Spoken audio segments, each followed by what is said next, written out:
¿En qué puedo servirle? Ahora, estoy buscando un regalo para mi sobrino y él es fanático de los trenes. ¿Qué modelo está buscando? No, la verdad que yo no tengo ni idea. Pero quiero algo bueno. Algo bueno. Bueno. Venga conmigo.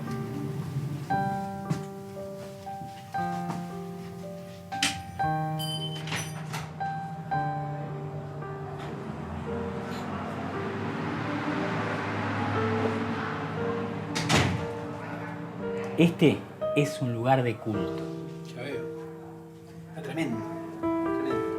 Y esto es lo que yo tengo para vos. Es una vaporera estilo Pensilvania. Le podemos agregar un par de vagones y queda perfecta. Única. Uy, me parece que entró gente al negocio. Ahora vengo, ¿sabes? Bueno, Espérame. dale. Ojo.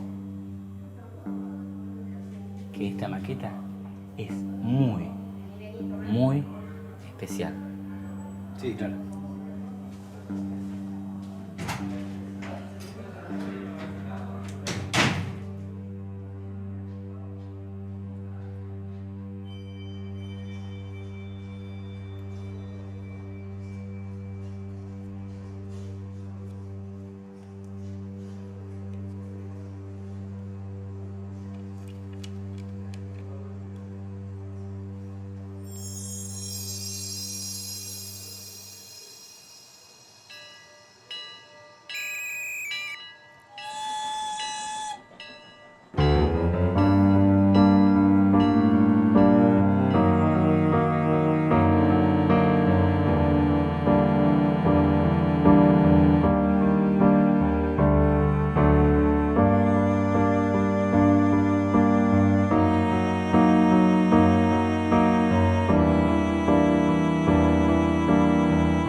¿Y sube? ¿A dónde? ¿Cómo a dónde? ¿Al tren? Este es el expreso Scalabrini Ortiz. No entiendo. Scalabrini Ortiz. ¿Usted es este? Sí. Su nombre es Gabriel Di Medio y es historiador. Sí. Y se dedica a investigar, a escribir, dar clases en la universidad y a hacer textos y guiones para programas como este. Sí. Le encargaron hacer una biografía de Scalabrini Ortiz, ¿correcto? Sí. Y no se le ocurre nada. Bueno, nada. No. Yo que usted me subiría.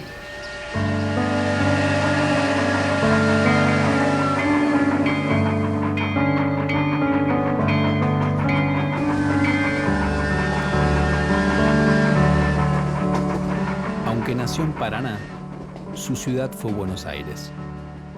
Raúl Ángel Toribio Scalabrini Ortiz llega al mundo en la primera, el 14 de febrero de 1898, y se muda a la segunda a los 4 años. En su época de estudiante, participa en un grupo de izquierda llamado Insurrexit, que luego abandona. Más tarde se recibe de agrimensor, mientras se destaca como boxeador en el ámbito amateur. Pero ni el boxeo ni la agrimensura llenan sus días. Scalabrini quiere ser escritor. Publica un libro de cuentos y colabora en varios diarios y revistas. Para fines de los años 20, ha logrado forjarse un nombre en el ambiente literario. En ese entonces, los escritores porteños están divididos en 2 grupos, Boedo y Florida. Scalabrini colabora en la revista de este último, Martín Fierro. Él coincide con Boedo en la valoración positiva del pueblo y con Florida en que es necesaria la construcción de una cultura nacional. Aunque él cree que no debe hacerse sobre un molde europeo, sino con uno local. Esa idea está presente en el libro que lo hará famoso, El hombre que está solo y espera.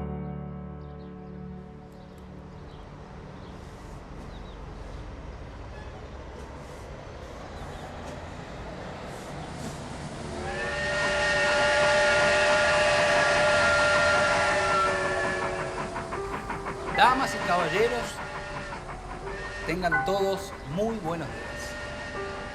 Vengo a traerles en esta oportunidad el complemento ideal para todo viajero. Un buen libro. Señora, señor, señorito, señorita. En esta ocasión, El hombre que está solo y espera, de Raúl Scalabrini Ortiz.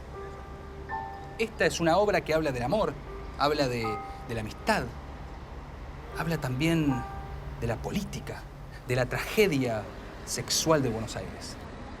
El hombre que está solo y espera es un retrato magistral del ser nacional. Y para muchos críticos e historiadores, constituye una de las obras cumbre del ensayo argentino. ¿O no? No, sí, sí. Claro que sí, mi amigo, claro que sí. ¿Cuánto les doy? No, me encantaría, pero no traje un peso, maestro. ¿No trajo un peso? No se preocupe, porque el dinero va y viene, mi amigo. Acá lo que queda, ¿sabe qué es? El conocimiento. Así que, tome, se lo regalo, léalo y después lo hablamos. ¿Qué le parece? Vaya, vaya, mi amigo, vaya. ¿Quién dijo cuántos? ¿5? ¿6?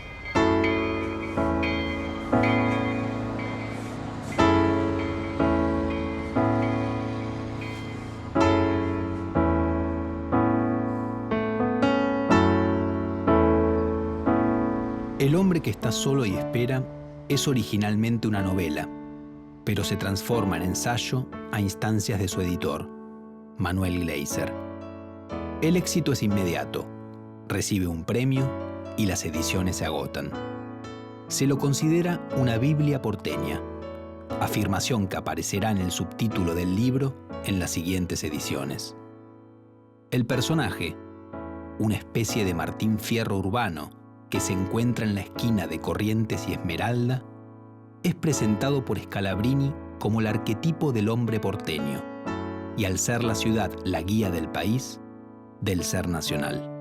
El libro propone que este ser es el producto de un proceso inmigratorio que aísla a las mujeres de los hombres y genera en estos una sensación de vacío.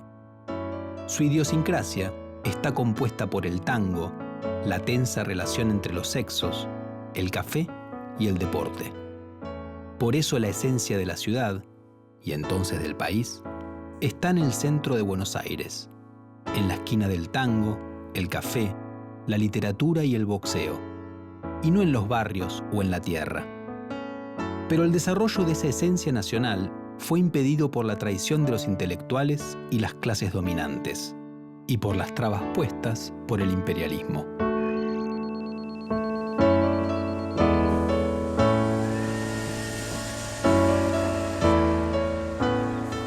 Gabriel. Alejandro. ¿Cómo andas, Gabriel? ¿Qué haces por acá? Es que me citaste vos para una entrevista. ¿Yo? Sí, para una entrevista sobre Scalabrini Ortiz. Ah, sí, claro. Bueno que te cité. Sé que justo venía leyendo El hombre que está solo y espera y me estaba preguntando por qué será que tuvo tanto éxito. Bueno, es siempre difícil augurar explicar por qué un libro o un producto cultural de este tipo tiene éxito, pero en el caso de Scalabrini a mí me parece que hay 2 o 3 factores que pueden contribuir a explicarlo. Por un lado, Scalabrini ya tenía cierta visibilidad en el mundo cultural, tenía un cierto nombre, había pasado por las vanguardias donde esta inquietud acerca de cuáles son las esencias de lo nacional, las esencias de lo argentino, estaba bastante extendida, aunque sea como pregunta, como inquietud, y es probable que hubiera cierto clima más amplio de interrogación acerca de esos mismos puntos, que es el que va a alentar a lo largo de los 30 la aparición de algunos otros ensayos, como La radiografía de la Pampa de Martínez Estrada y algunos otros más. Bueno, igual que te quería preguntar otra cosa, así Bien. que empezamos la entrevista. Dale, toma tu cámara. Gracias. ¿Metés ese libro? ¿Cómo no?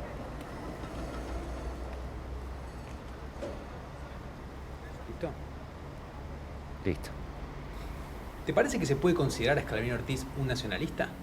Sí, sin duda. De todas maneras, habría que tener en cuenta que el nacionalismo argentino de los años 30, que en rigor comenzaba a expresarse a fines de los 20, albergaba distintos grupos.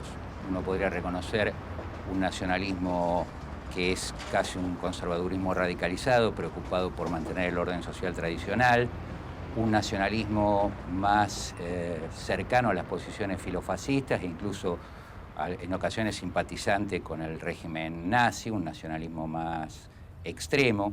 La Iglesia Católica también se cruza en ese momento con el nacionalismo, suponiendo que una de las características culturales de la nación argentina es precisamente su catolicidad, y sus miembros se expresan en algunos de estos grupos, pero además también en una especie de nacionalismo católico relativamente autónomo. Ese movimiento llega incluso a constituir una especie de nacionalización general en la política, en la cultura política argentina, que alcanza formaciones relativamente inesperadas, como el Partido Comunista, en particular luego del cambio a la línea de Frentes Populares de 1935. Y también se cuenta allí el nacionalismo al que pertenece Scalabrini Ortiz, que es un nacionalismo heredero del nacionalismo antiimperialista de los años 20, un antiimperialismo que no desestima los mecanismos democráticos, al menos como entendía la democracia como el derecho del pueblo a gobernarse a sí mismo, y que promueve la participación del Estado en la economía, alentando la redistribución de la riqueza. Es un nacionalismo que hereda posiciones del radicalismo irigoyenista en los años 20 y que anticipa algunas de las posiciones del peronismo. En realidad, el nacionalismo que cobija a Scalabrini Ortiz es el que cobija a Forja.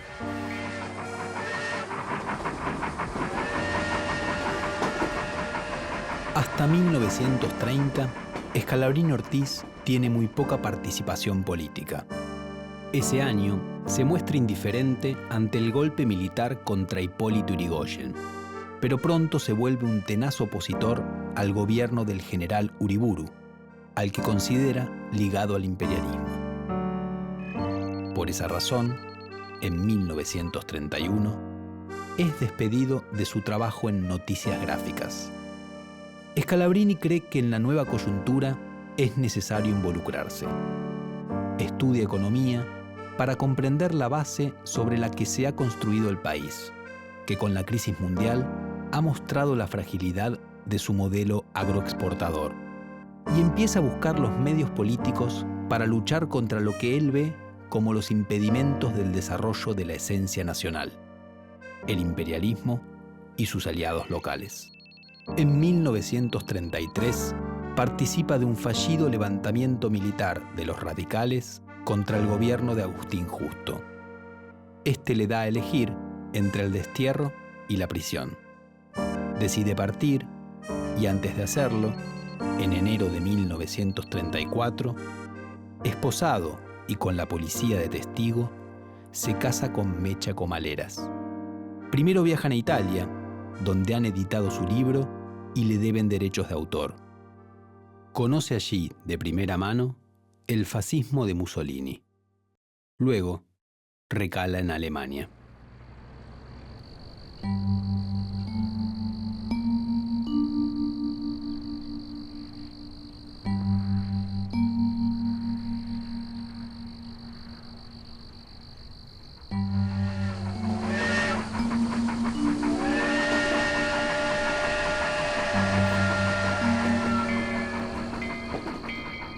Scalabrini es amnistiado y vuelve a Buenos Aires en 1935. Participa en el diario Señales, que denuncia el accionar del imperialismo en la Argentina. Allí conoce a Arturo Jaureche. Desde el diario colaboran con Lisandro de la Torre en la investigación de las carnes por el Tratado Roca-Ranciman. Y Scalabrini escribe el discurso del senador Alfredo Palacios que impugna la entrega del transporte urbano a las empresas inglesas. A mediados de 1935, Jaureche funda la Fuerza de Orientación Radical de la Joven Argentina, junto con varios escritores como Homero Mansi, Gabriel del Mazo y Luis de Lepiane. El grupo, que será conocido por sus iniciales, Forja, busca transformarse en una usina intelectual del nacionalismo radical. Scalabrini se vuelve un referente del grupo, al que no pertenece oficialmente por no ser afiliado a la UCR. La nueva agrupación realiza charlas en su local y actos en la calle. Se opone a la conducción del radicalismo, en manos de Marcelo T. de Alvear, y a lo que proclama como la entrega del país por parte del presidente Justo. Scalabrini se encarga de la publicación de los cuadernos de Forja, destinados a denunciar la injerencia británica. Para eso analiza el empréstito Baring de la época de Rivadavia, el petróleo y los ferrocarriles. Sus ideas se transforman en 2 libros publicados en 1940. Política británica en el Río de la Plata y la primera parte de la historia de los ferrocarriles argentinos.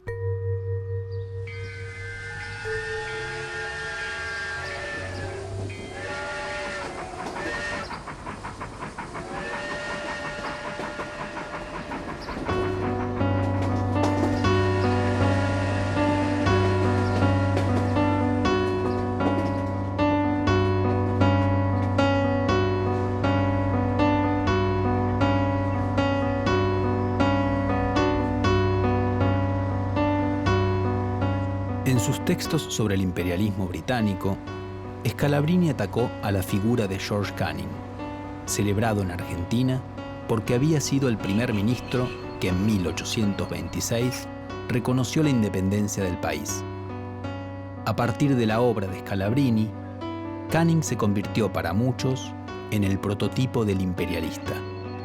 En 1974, durante el tercer gobierno de Perón, la avenida porteña Canning fue rebautizada Scalabrini Ortiz. En 1976, la dictadura militar volvió a llamarla Canning. Pero con el retorno de la democracia se recuperó el homenaje. Hoy se llama Scalabrini Ortiz. Entrevista al historiador Norberto Galazo en la pulpería de la Maqueta. Norberto, como le comenté, estoy haciendo la biografía de Raúl Scalabrini Ortiz y quería preguntarle por la concepción que tenía él de los ferrocarriles argentinos de su tiempo. El golpe producido por la crisis sobre la sociedad argentina es de tal dimensión que Scalabrini, una noche, una madrugada en la que está, digamos, haciendo tiempo, recalando en un café, se da cuenta de algo que él llama después en un artículo, denomina "la ciudad está triste". La ciudad está triste, la ciudad está enferma, la ciudad está y el país están desprovisto de lo que se pensaba que era aquella gran Argentina de nuestros mayores que se había hablado durante mucho tiempo. Y entonces es el que decide romper su carrera literaria y empezar a indagar en los factores económicos.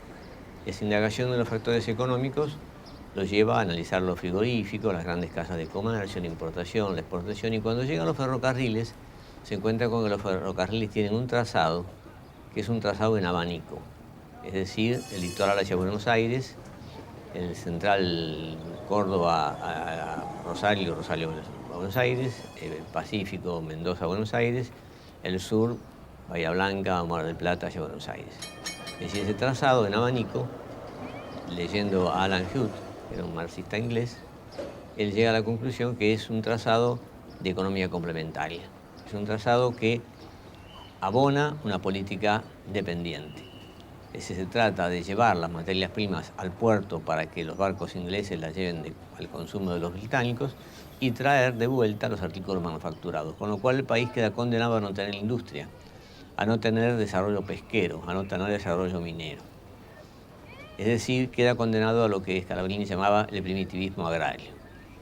Para él, el hecho de que ese trazado ferroviario, que él decía la tela de araña metálica de los ferrocarriles ha aprisionado a la mosca de la República, era análogo al hecho de que un ser humano tuviera el sistema neurológico no bajo su control, sino bajo el control de otra persona.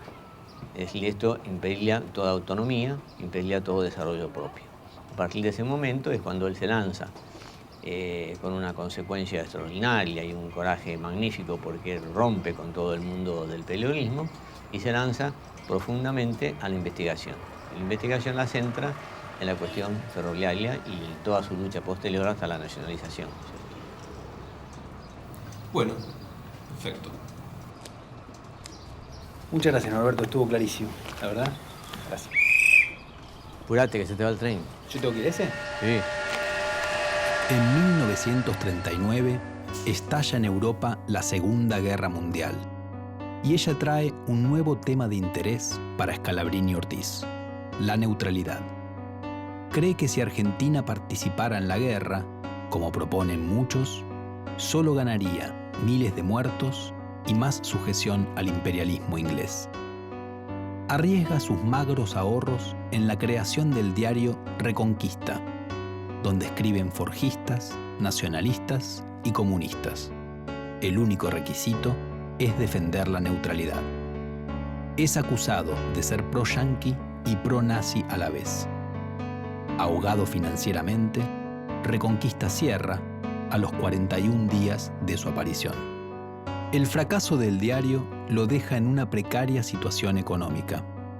Algunos derechos de autor y herencias de la familia de su mujer le aseguran un nivel de vida muy modesto. Tiene 4 hijos que mantener y pronto llegará una quinta. En 1942, publica un aviso pidiendo trabajo como director o consultor en alguna empresa. Para esa época se aleja de Forja y vuelve a trabajar de agrimensor. Cuando se produce el golpe de 1943, Scalabrini lo ve con recelo. Pero pronto conocerá a uno de los referentes del nuevo gobierno, el coronel Juan Perón, quien le cuenta que ha leído su historia de los ferrocarriles. Scalabrini se atreve a pedirle que los nacionalice y Perón le pide tiempo. El escritor vuelve entonces a la política y se dedica a persuadir y organizar grupos de apoyo a la nacionalización ferroviaria. Finalmente, su objetivo se cumple el 13 de febrero de 1947, mediante un decreto presidencial.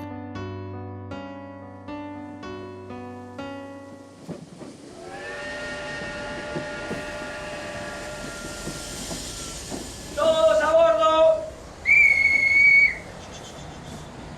Boleto, por favor. No tengo boleto. ¿Eso que tiene bolsillo qué es? Un boleto. ¿Y resolvió o no la migración?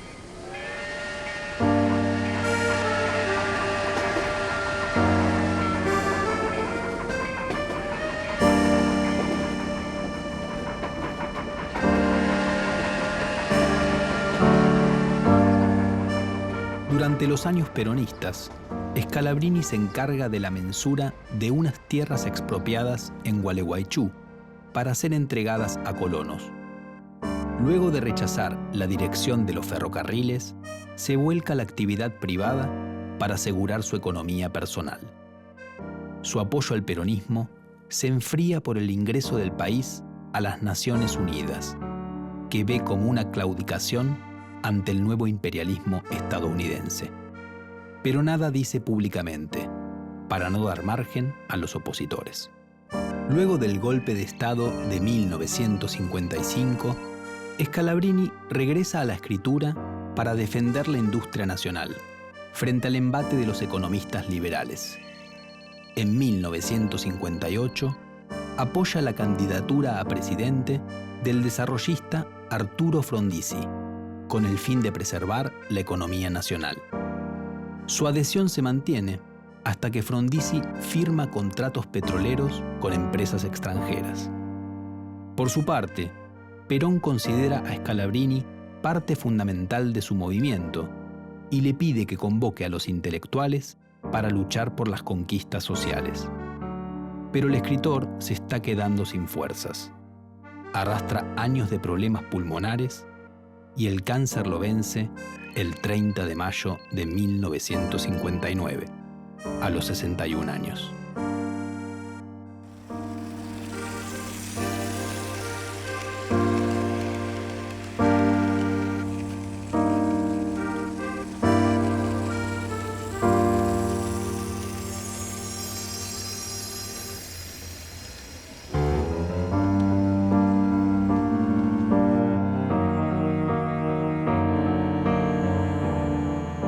Escritor, ensayista, político, intelectual.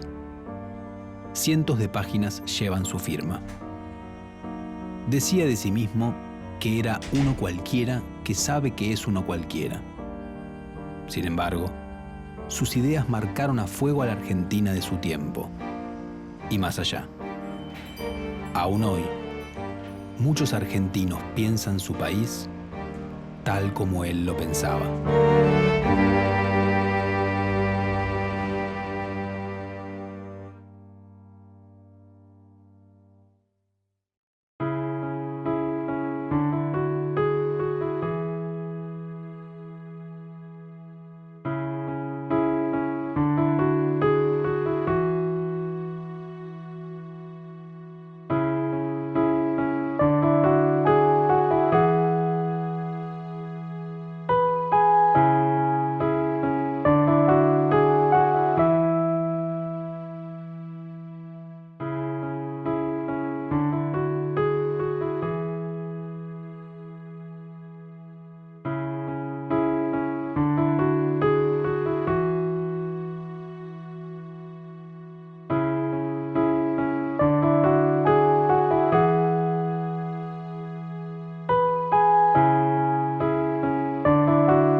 Buenas tardes, señora, señor.